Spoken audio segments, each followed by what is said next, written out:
Hey, task number 3, our last one for today, is talking about those inequalities. So inequalities are these comparing symbols. I'm sure you've seen them before, but maybe had just forgotten the word for them.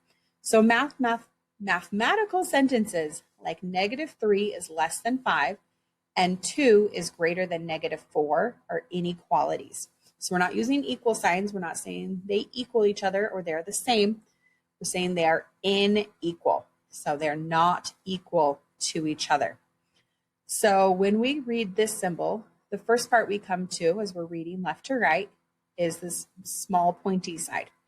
When we read that, since we get to the smallest point first, that means less than. -3 is less than 5.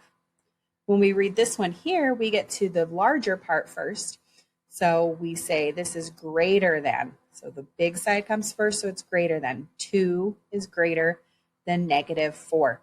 So we're going to take a look at a problem here. So we're going to take those same inequalities we just read, and we're going to see if there's another way to write them. So if I'm thinking about -3 and 5 on a number line, here's 0. So I know -3 will be on the left, and I know 5 will be on the right. -3 is less than 5. So that statement right here is true. We want to make another true statement about these. So this time we're going to start with our 5. I know 5 is greater than 3, so I'm going to flip my sign the other way and compare it to -3. If I kept my sign the same way it was, that says 5 is less than -3, and that is not true. So put whatever number you're doing first, think about which way your sign should go, and finish your problem. So here we are comparing 2, and we'll put our 0 so we know where we are, to -4.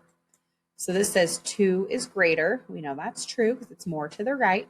So if I wanted to flip that around, I'll start with -4. And since -4 is on the left side, I flip my sign to say it's less than 2. There are several ways you can write the same problem and give the same information. Just make sure your sign, when you read it, says the correct thing. Okay, so we're going to go and finish task 3 here today. So we are going to be finishing these inequalities. So it's a relationship that shows they are not equal. So in golf, scores are based on par. So if someone scores less than par, their score is recorded as a negative integer, a negative score. If someone scores more than par, their score is recorded as positive integer. So par is what they say you should be able to complete this golf hole in this many shots. So if you do more than that, you get a positive score. If you can do less, you get a negative score. After 2 holes, Jalen's score was -3, Cairo's score was 1, and Kiana's score was 3.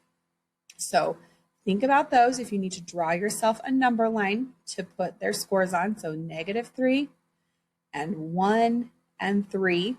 And we're going to put them in order from least on the left all the way to biggest on the right there. So we're going to complete this sentence. When the 3 numbers are plotted on a number line, -3 is farthest to the right or the left. Where is 1? And then where was the 3? So just telling me where you place those on the number line. Okay, so which 2 inequalities can be written to compare Jalen and Cairo's scores? So this is what we talked about. So how can we flip these inequalities? So thinking about Jalen and Cairo. So Jalen had -3, Cairo had 1. So I know that -3 is less than 1, and then we need to take that and flip everything about it. So see if you can do that. So thinking back to here, right? We took everything and flipped all of that. And C, our last problem for today, says 2 new golfers, John and Tiana, are in a competition. So Tiana gets a -3 and John scores a -1.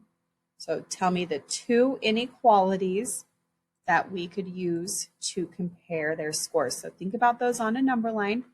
You've got a number line up here. So John had -3. Kiana, what was her name? Tiana, not Kiana, had -1. So think about those and write me those two inequalities and tell me which person would win there. And in golf, the lowest score actually wins.